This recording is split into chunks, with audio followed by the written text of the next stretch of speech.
말씀의 제목은 광야로 가신 예수입니다. 광야로 가신 예수.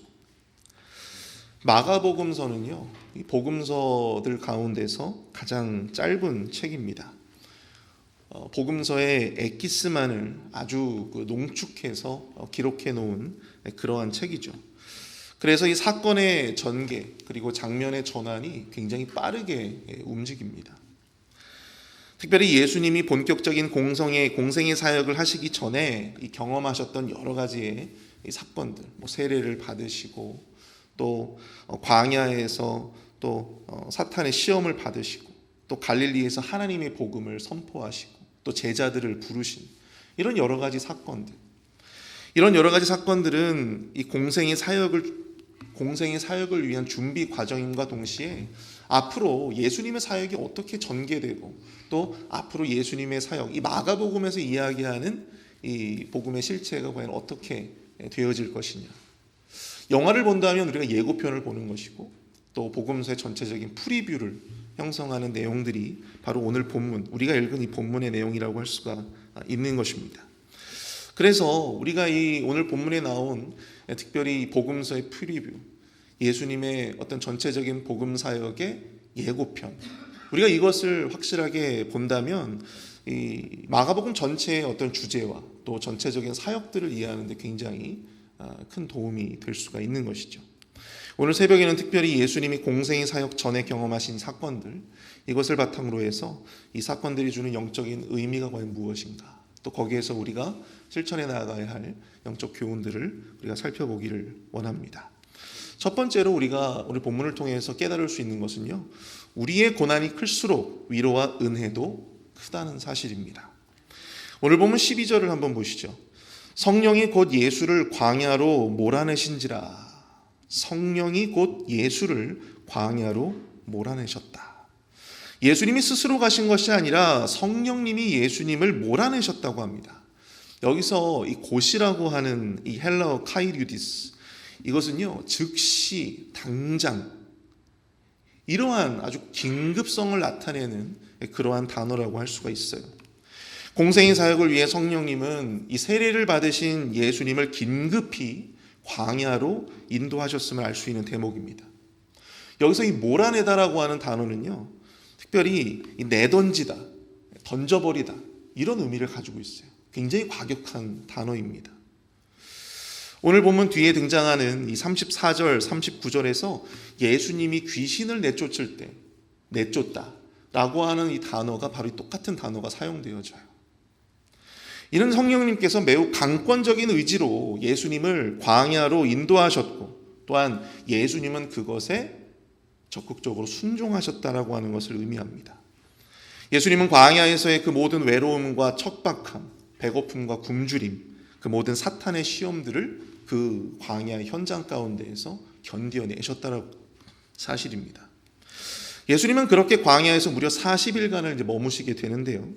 거기서 예수님은 오늘 본문에 언급된 대로 사탄에게 시험도 받으시고 또 들짐승과도 함께 계셨다, 그렇게 이야기하고 있습니다. 여기서 들짐승과 함께 계셨다라고 하는 것은 바로 그들의 위협에 그대로 노출되었다, 그들의 위협 가운데 그대로 노출되어 계셨음을 볼 수가 있습니다. 여러분, 광야가 어떤 곳입니까? 척박하고 또 낮에는 뜨겁고 밤에는 살을 내는 듯한 추위가 있는 그런 곳이었어요. 뿐만 아닙니다. 홀로 있다는 외로움 그리고 굶주림이 있습니다. 게다가 이 팔레스타인 광야 지역에는요, 제칼이나 아니면 여우, 늑대, 표범, 하이에나와 같은 이런 야생 짐승들이 굉장히 많이 살고 있었다라고 하는 것이죠. 언제든지 그들의 습격을 받을 수 있는 그런 위험성에 예수님이 그대로 지금 노출되어 있는 것입니다. 왜 하필 그런 곳을 예수님이 머무셔야 했는지, 왜 하필 그곳에서 사탄의 시험을 받으셔야만 했는지, 왜 성령님은 그런 곳에 예수님을 강권적으로 내모셨어야만 했는지, 우리가 그것을 분명하게 알 수 있는 단서가 본문에는 정확하게 나오진 않습니다. 그러나 오늘 본문 13절 말미에 보시면 천사들이 수종들더라 라고 하는 구절이 눈에 띄어요. 여기서 이 수종들다라고 하는 이 헬라어 단어는요, 디에고눈이라고 하는데 이것이 serve의 의미를 가지고 있습니다. 섬기다. 그 척박하고 위험한 현장 가운데서도 천사들은 거기에서 예수님의 영적인 필요를 채워주고 있었다라고 하는 사실이죠. 그렇게 예수님이 40일 동안 그 광야에 머무셨다라고 하는 것은 다른 말로 말하면 예수님이 40일 동안 광야에서 시험을 받으신 또 그 극한의 고통과 그 외로움을 견디시는 그 순간순간마다 하나님께서는 천사를 통해서 예수님의 영적인 필요들을 공급하셨다라고 하는 의미인 것입니다. 히브리서 1장 14절을 보시면 모든 천사들은 섬기는 영으로서 구원받을 상속자들을 위하여 섬기라고 보내심이 아니냐 이렇게 말씀하고 있어요. 여러분 천사가 어떤 존재입니까? 영물로서 하나님의 피조물이에요. 그들이 창조된 목적은 섬기는 영으로서 이 구원받을 상속자들, 저와 여러분들과 같은 우리 그리스도인들을 위하여 섬기라고 보내심을 입은 존재들이다라고 하는 사실입니다. 그럼 예수님이 광야에서 머무는 동안 천사들이 수종을 들었다라고 하는 이 말씀을 통해 우리는 어떠한 영적 진리를 깨달을 수가 있겠습니까? 그것은 예수님의 시험은 그분이 하나님이심과 동시에 예수님이 완전한 인간이시다라고 하는 것을 우리에게 말해주고 있는 거예요. 그리고 광야는 우리가 살아가는 삶의 현장을 뜻합니다.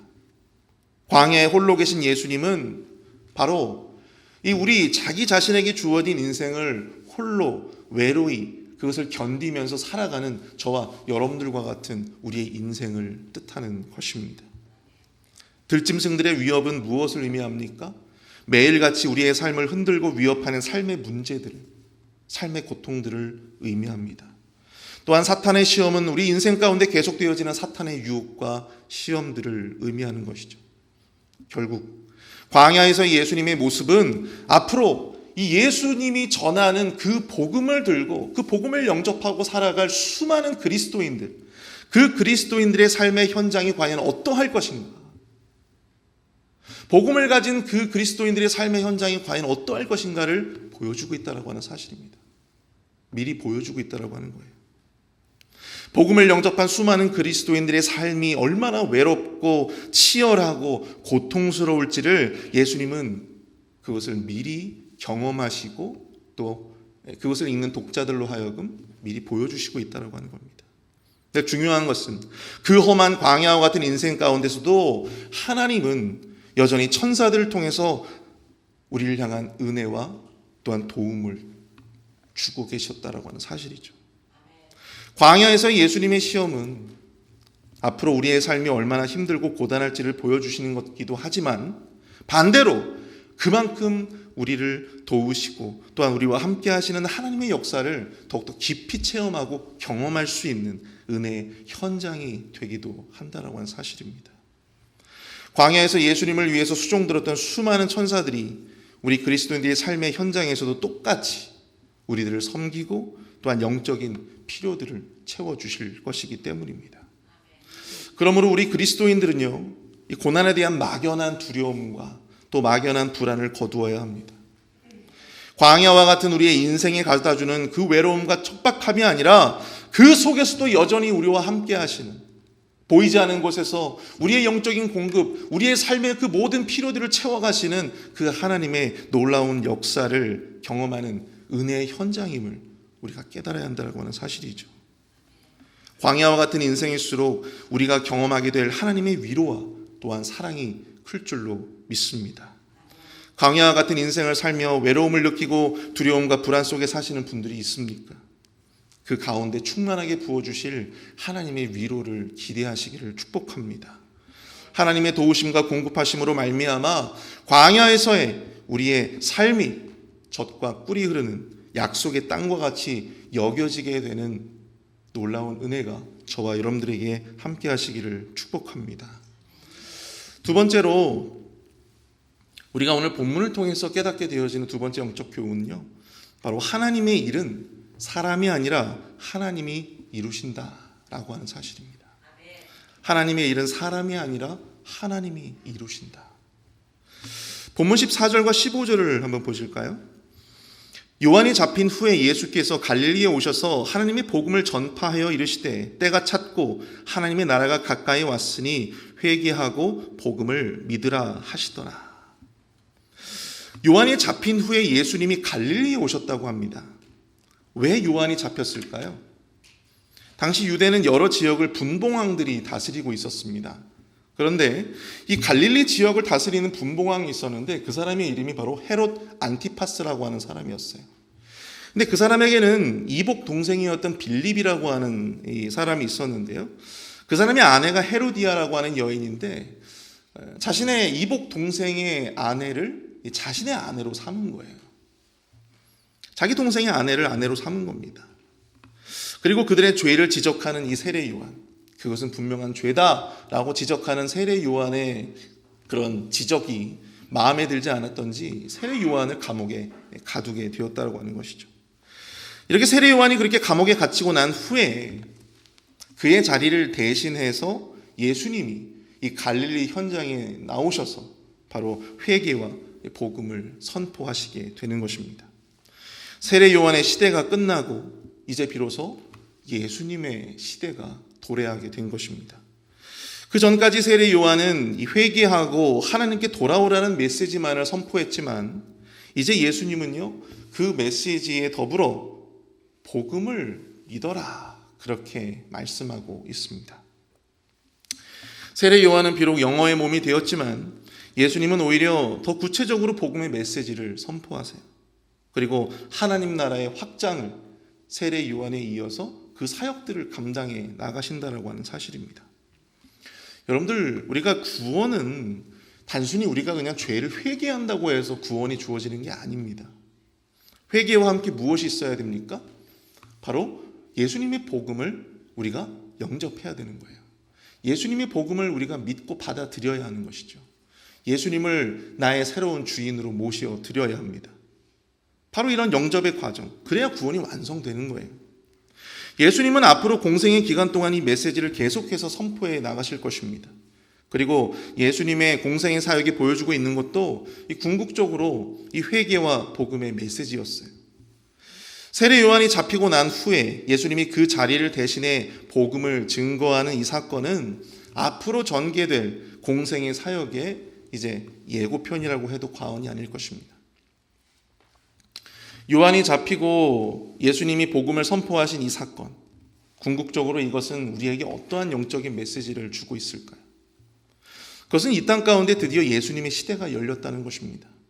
세례 요한이 예수님의 길을 곧고 바르게 잘 닦아놓았다면 이제 예수님이 등장하시게 되었다는 거예요. 예수님의 본격적인 사역이, 복음의 시대가 열렸다라고 하는 것을 의미합니다. 아울러 이 사건은 복음을 이루시는 이가, 궁극적으로 그것을 완성하실 이가 누구다? 세례 요한이 아니라 바로 예수 그리스도라고 하는 것을 의미해주고 있는 것입니다. 세례 요한 때문에 구원을 받는 것이 아니라 오직 예수 그리스도의 복음으로 말미암아 구원받게 됨을, 완성하게 됨을 이야기하고 있는 것입니다. 아무리 우리가 복음을 증거하고 전해도 그 구원을 이루시는 분, 결국 우리 주님이심을 우리가 기억해야 될 줄로 믿습니다. 결국 복음 전파는 사람이 아니라 하나님이 이루시는 것입니다. 우리 주 예수 그리스도가 복음의 완성, 구원의 완성을 이루셨듯이 여러분, 하나님의 일도, 하나님의 사역도 결국은 하나님이 이루시는 거예요. 최종적으로 그것을 완성시키실 분은 하나님이십니다. 제가 한국에서 사역을 할 때 한국은 이 전임 사역자가 되기 위해서는 거의 대부분 이 제자 훈련이나 아니면 이 전도 폭발 지도자 과정 그 수료증을 항상 이렇게 요구를 했습니다. 대부분의 교회에서 그 두 가지 라이센스를 요구를 했는데 사실 제 개인적으로는 이 제자 훈련은 굉장히 큰 관심이 있어가지고 너무나 하고 싶었어요. 그런데 전도 폭발은 그렇지가 않았거든요. 하지만 이수를 하기 위해서 이 프로그램에 참여를 하게 되었습니다. 이 전도 폭발을 해보신 분들은 아시겠지만 전도 폭발 훈련을 하시게 되면 매일같이 현장에 나가서 전도를 하고 그 전도의 결과를 보고하는 시간이 있습니다. 피드백의 시간이 있어요. 그래서 몇 명에게 전도를 했고 몇 명에게 복음을 증거했고 또 몇 명을 결신시켰는가, 이것을 보고하는 자리가 있습니다. 이렇게 쫙 사람들이 앉아 있으면 앞에 나와서 자신이 몇 명을 전도했는지를 밝혀야 되는 것이죠. 근데 참 그 모습을 보고 있자니 좀 불편한 마음이 들었습니다. 마치 이 보험회사에서 실적을 내듯이 결신자가 없으면 굉장히 위축되고 자기가 무슨 죄를 지은 것 같고 그런 모습으로 앞에서 보고를 하시는 거예요. 너무 민망해하면서.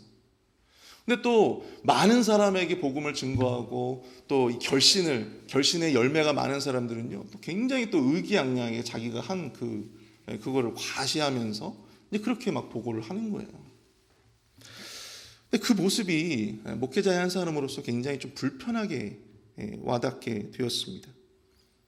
사실 이 결신했다 하더라도 그들이 얼마나 진정으로 그 구원이 끝까지 가게 될지 그거는 모르는 상태로서 오히려 그 모습을 보면서 저는 그런 식의 전도에 대해서 좀 회의를 느끼게 되었어요. 복음을 전하고 그들이 구원을 받게 하는 것과 여러분 교회에 데리고 나오는 것은 전혀 다른 문제인 것입니다. 믿음이 없어도 교회는 나올 수가 있어요. 우리는 그저 하나님께서 우리에게 요구하시는 것은 단순히 우리가 복음을 증거하고 복음의 씨앗을 뿌리는 것입니다. 우리는 그저 전할 뿐이에요. 우리는 그저 뿌릴 뿐입니다. 그것을 이루어 가실 분은 결국 하나님이세요. 그것은 하나님의 영역입니다. 우리가 그것 때문에 의기양양할 필요도 없고 우리가 그것 때문에 위축될 필요도 없어요. 결국 하나님이 하시는 것입니다. 근데 우리가 여기서 하나님이 하신다라고 하는 이런 막연한 표현을 우리가 사용하잖아요. 근데 교회에서 우리가 하나님이 하셨다, 하나님이 하실 것이다, 그것이 무슨 의미입니까? 구체적으로 그것은 바로 그 모든 일의 결과를 하나님께 내어 맡긴다라고 하는 의미입니다. 그 모든 결과를 하나님 앞에 맡기는 거예요. 스프링롤 사역을 준비하면서 제가 우리 어떤 장로님과 함께 이제 이런저런 이야기를 하면서 우리가 스프링롤 사역을 오랫동안 쉬었는데 과연 우리가 목표한 그런 목표액이 달성될 수 있을까 좀 걱정을 했거든요. 그랬더니 그분이 그런 말씀을 하시더라고요. 적게 주셔도 하나님이 주신 거고 많이 주셔도 하나님이 주신 거고 적게 주셔도 하나님이 주신 거고 많이 주셔도 하나님이 주신 것이다. 그거 너무 신경 쓰지 마세요, 목사님. 근데 정말 그래요. 정말 내가 막 이번에 이 사역이 절대 우리가 생각했었던 계획했었던 우리 그 목표 액수를 채워야 되겠다라고 이렇게 우리가 생각을 하고 거기에 막 몰입해가지고 근데 여러분 보세요. 그 결과를 하나님 앞에 맡겨드리고 그렇게 하니까 하나님께서 어때요? 놀라운 은혜를 하나님께서 부어주셨어요. 넘치는 은혜를 하나님께서 부어주셨습니다. 이제부터는 보너스예요, 여러분들. 보너스. 즐거움으로 하시면 되는 거예요. 얼마를 해야 된다. 얼마를 갖다가 우리가 벌어야 된다. 여러분 여기에 우리가 관심을 가질 게 아니라 여러분 우리가 그 모든 결과는 하나님 앞에 맡겨드리고 지금 우리가 하는 그 일에 최선을 다하고 기쁨으로 즐거움으로 감당하시는 저와 여러분들 될 수 있기를 축복합니다. 스프링롤 사역뿐만이 아니에요. 전도의 사역, 또 교회의 모든 사역들, 그 모든 것들이 우리가 이런 원리로 작동되어져야만 하는 것입니다. 결과에 연연해서 결과가 미비하면 위축되고 결과가 좋으면 마치 자기가 다 한 것처럼 그렇게 의기양양해하면서 마치 자기가 다 전도한 것처럼 교만한 전도자가 또 교만한 하나님의 일꾼이 되어서는 안 된다고 하는 사실입니다. 결국 하나님의 일은 사람이 아니라 하나님이 이루시는 것이기 때문이죠. 마지막으로 오늘 이 본문을 통해서 우리가 깨닫게 되어지는 하나님의 영적 진리는요, 제자의 길에 과거의 것은 과감하게 내려놓아야 한다는 사실입니다. 제자의 길에 과거의 것은 과감히 내려놓아야 한다. 오늘 본문 17절에서 예수님은요, 시몬과 그 형제 안드레에게 이렇게 권합니다. 예수께서 이르시되 나를 따라오라. 내가 너희로 사람을 낚는 어부가 되게 하리라 하시니. 예수님 당시에 이 갈릴리 호수에는요, 그 주변에 대개 한 30여 개 정도의 작고 큰 마을들이 있었다고 합니다. 그런데 그 마을들의 주된 산업이 무엇이냐면 바로 이 물고기를 잡아서 생계를 이어가는 것이었어요. 갈릴리 해변을 지나가시다가 예수님은 그물을 던지고 있었던 시몬과 안드레 두 형제에게 내가 너희로 사람을 낚는 어부가 되게 하리라, 이런 말씀을 권하십니다. 그랬더니 그들의 반응이 정말 의외였어요. 뭐야? 당신 누구셔? 이렇게 되물었던 것이 아니라 오히려 그들이 곧 그물을 버려두고 예수님을 따랐다, 그렇게 이야기하고 있습니다. 굉장히 짧게 기록이 되어져 있지만요, 여러분들 이들의 선택은 굉장히 엄청난 것이었어요. 뒤에 나오는 이 세베대의 아들 야고보와 그 형제 요한도 마찬가지였습니다. 그들도 마찬가지로 반응이 있었어요. 그런데 우리가 여기서 주목해야 할 것은 바로 그들이 버린 것이 무엇이냐라고 하는 것입니다. 어부에게 있어서 배와 그물은요, 어쩌면 자신의 분신이라고 해도 무방할 것입니다. 어부들은 배를 자신의 아내로 삼아 평생을 자신의 동반자로 여기고 살아갑니다. 그래서 배 이름을 우리가 항상 여자 이름을 붙이죠.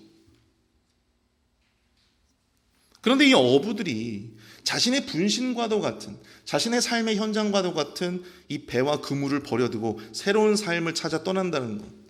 근데 그 결단을, 그 선택을 예수님이 권함과 동시에 그 즉시 그렇게 그 반응들이 나왔다라고 하는 것이 실로 엄청난 일이라고 하는 사실입니다.